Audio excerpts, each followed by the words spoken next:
오늘 여호수아 2장 15절부터 24절까지의 말씀으로 함께 은혜 나누고자 합니다.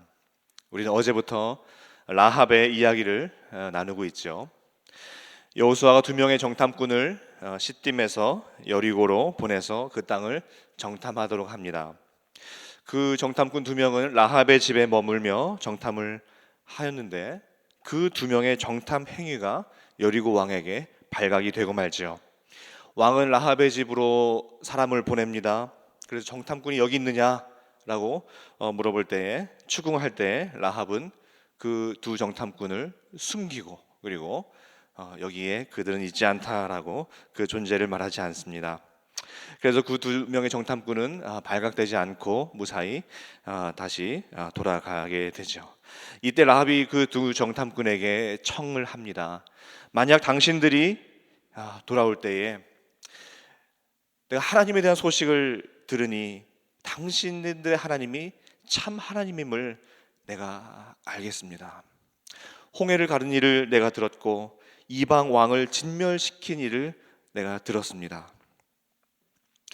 당신들이 이 땅에 들어올 때에 나와 내 가족을 구원해 주세요 라고 청을 합니다. 그리고 그 증표를 나에게 주세요 라고 이 라합이 이야기를 하지요. 그러자 그 두 정탐꾼은 붉은 줄을 성벽 밖으로 매달라, 그러면 그것을 보고 라합의 집을 구원해 주겠다라고 이야기를 하고 돌아갑니다. 이 라합에게 매달라고 한 그 붉은 줄은 전통적으로는 예수 그리스도의 보혈의 피로 그렇게 학자들은 해석을 하고 있습니다. 저는 그것을 기초로 해서 몇 가지 이미지를 생각을 해보았는데요. 첫 번째 이미지는 방주의 이미지입니다. 18절에 보니까 우리가 이 땅에 들어올 때에 우리를 달아내린 창문에 이 붉은 줄을 메고 내 부모와 형제와 내 아버지의 가족을 다 내 집에 모으라. 마치 이 말씀이 노아가 방주를 만들고 그의 가족을 다 방주로 집어넣는, 다 그 들여보낸 후에 그 방주에 들어간 자들만이 구원을 얻는 그 이미지가 생각이 되었습니다. 다른 하나는 나는 하나님의 자녀다, 나는 크리스찬이다 라는 공개적 메시지라는 그 이미지를 연상이 되었습니다. 성벽에 붉은 줄을 매달면 성벽 위에서 매달았기 때문에 누구든지 그 붉은 줄을 볼 수 있었습니다. 라합은 자기의 그 변화된 모습을 공개적으로 나타내는 그러한 모습이 연상이 되었습니다. 실제로 이 붉은 줄이라는 뜻의 그 원문의 뜻을 보면 소망, 기대라는 뜻을 가지고 있습니다. 이 라합에게 붉은 줄은 그에게 꼭 붙잡아야만 하는 소망, 기대가 되었던 것입니다. 라합은 두 정탐꾼을 숨겨주고 이 붉은 줄을 매달면서 그의 인생은 완전히 바뀌어지게 되었습니다. 그 출발은 하나님이 어떤 분이신지를 아는 것에서 그의 변화가 출발하게 됩니다. 2장 10절에 한번 볼까요? 어제 본문인데요. 2장 10절에 이는 너희가 애굽에서 나올 때에 여호와께서 너희 앞에서 홍해 물을 마르게 하신 일과 너희가 요단 저쪽에 있는 아모리 사람의 두 왕 시혼과 옥에게 행한 일, 곧 그들을 전멸시킨 일을 우리가 들었음이라. 이 라합은 성벽에 살면서 이 하나님께서 행하셨던 일에 대한 소문을 다 들었던 것입니다. 홍해를 가르고 애굽 군대를 전멸시켰고 또 이방 왕 시혼과 옥, 그 이방 왕을 전멸시켰던 이야기를 들은 거예요. 그래서 그 하나님이 참 하나님임을 그녀는 믿기 시작했습니다. 2장 11절 후반부에서 이렇게 이제 이야기하죠. 너희의 하나님 여호와는 위로는 하늘에서도 아래로는 땅에서도 하나님이시니라. 이 라합은 성벽에서, 즉 그 경계 지역에서 살면서 하나님이 행하신 일을 다 전해 듣고 그 하나님이 참 하나님임을 고백하게 되었어요. 이렇게 하나님께서 행하신 일을 듣기만 해도 하나님을 인정하고 하나님을 고백했는데, 하나님께서 행하신 일을 삶 속에서 체험하고 있다면 마땅히 하나님을 인정해야 되지 않겠습니까? 하나님을 삶 속에서 체험하고 계신가요? 우리 이민생활 하시면서 얼마나 하나님께서 우리 삶에 그야말로 홍해를 가르신 일도 있었을 것이고, 만나와 메추라기를 내리신 적도 있었을 것이고, 앞뒤 좌우가 꽉 막혔을 때에 하나님께서 길을 내신 적도 있을 것이고, 또 내 대적들을 다 진멸시켜 주셨던 적도 있지 않으셨겠어요? 우리 광야 같은 이 인생길에 우리 하나님께서 우리 삶에 놀라운 일들로 행하신 것을 다 체험하셨어요. 그러면 우리 삶에서 하나님은 참 하나님을 임임을 인정하시기를 간절히 소망합니다. 라합은 그 하나님을 인정하고 그의 삶이 하나님이 어떤 분이신지를 안 후에 그의 삶이 변화됐다고 말씀드렸죠. 이제 라합은 무너질 것에 그의 삶에 소망을 두지 않고 무너지지 않을 것에 그의 삶을 다 걸었습니다. 라합은 성벽에 집을 짓고 사는 사람이었어요. 성벽에. 그러나 그는 그의 삶 모든 것을 이제 하나님께 다 걸었습니다. 그 이유는 그 성벽은 곧 무너질 것이기 때문입니다. 여리고성은 이스라엘 백성들이 하루에 한 바퀴씩, 그리고 마지막 날에 7바퀴 돌 때에 그 견고한 성은 다 무너지고 말았습니다. 라합이 살았던 그 성벽, 더 이상 무너지지 않을 것 같았던 그 성벽은 금방 무너져 버리고 말았습니다. 이 성벽에 사는 것은 두 가지로 또 생각을 해볼 수 있는데요. 첫 번째는 나는 견고한 성벽에 사니까 나는 염려 없어, 나는 평안해 라고 생각하며 사는 것입니다. 실제로 여리고성은 아주 견고한 성벽이었죠. 그러나 내가 견고하게 생각하는 바로 그것은 사실은 곧 무너질 겁니다. 이 세상에서 하나님 나라 외에는 견고한 것 아무것도 없습니다. 다 무너질 것들이에요. 다 무너질 것들. 안정된 직장, 평안한 노후, 풍성한 물질, 내가 믿고 의지하던 내 자녀들, 다 무너질 것들이에요. 그 무너질 것들 의지하며 살아가십니까? 이것은 곧 이것만은 무너지지 않을 거야 라고 생각하며 그 위에서 평안히 거주하고 계십니까? 그러나 우리는 알잖아요. 다 무너질 거라는 것. 내가 안정감을 느끼고 있는 그 모든 것들 다 무너질 것들이에요. 무너질 것 의지하며 사는 삶이 아닌 무너지지 않을 영원한 하나님 의지하며 사는 인생으로 살아들이시기를 간절히 소망합니다. 두 번째, 성벽에서 산다는 그 의미는 라합은 기생이었죠. 누구도 관계할 수 없었어요. 커뮤니티 안에서 이 라합은 살아갈 수가 없었습니다. 그래서 그녀는 성벽 위에 살 수밖에 없었습니다.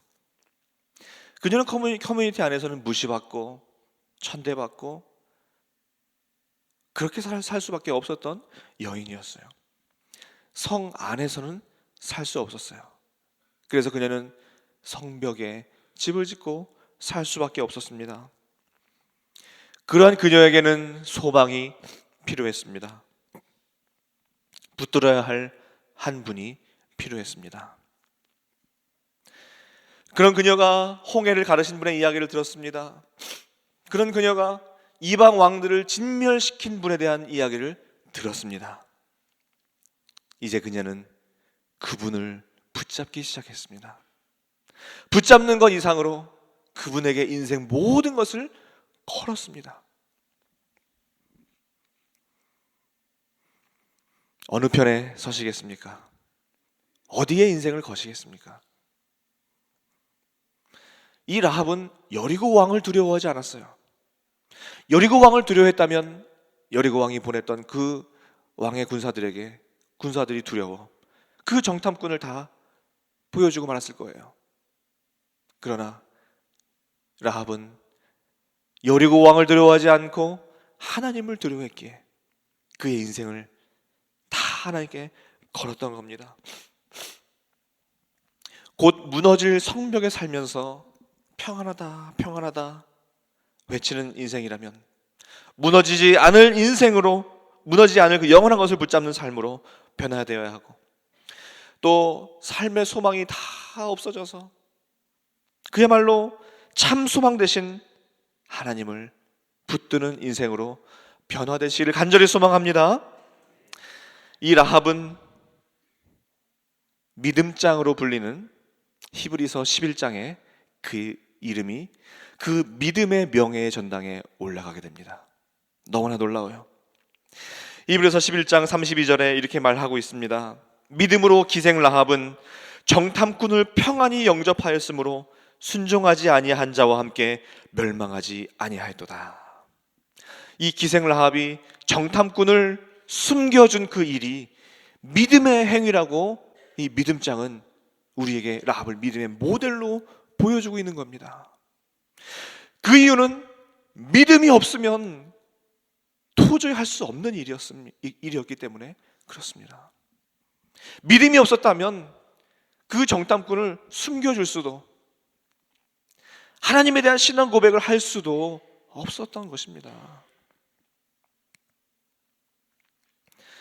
야고보 사도가 했던 우리에게 참 가슴 깊이 남아있는 야고보서의 말씀 있죠. 영혼 없는 몸이 죽은 것 같이 행함이 없는 믿음은 뭐죠? 죽은 것이라. 자, 이 말씀이 어떻게 나왔냐 하면 바로 그 앞절에서 이 야고보 사도가 무슨 말씀을 하냐면, 그 앞절은 바로 이렇게 되어 있습니다. 또 이와 같이 기생 라합이 사자를 접대하여 다른 길로 나가게 할 때에 행함으로 의롭다 하심을 받은 것이 아니냐. 그러면서 바로 그 뒤에 영혼 없는 몸이 죽은 것 같이 행함 없는 믿음은 죽은 것이니라 라고 말하고 있는 거예요. 자, 보세요. 기생 라합이 사자를 접대하여 다른 길로 가게 할 때에, 즉 이 정탐꾼을 숨겨줄 때에 이 라합은 그의 행위가 의로운 행동이 아니냐.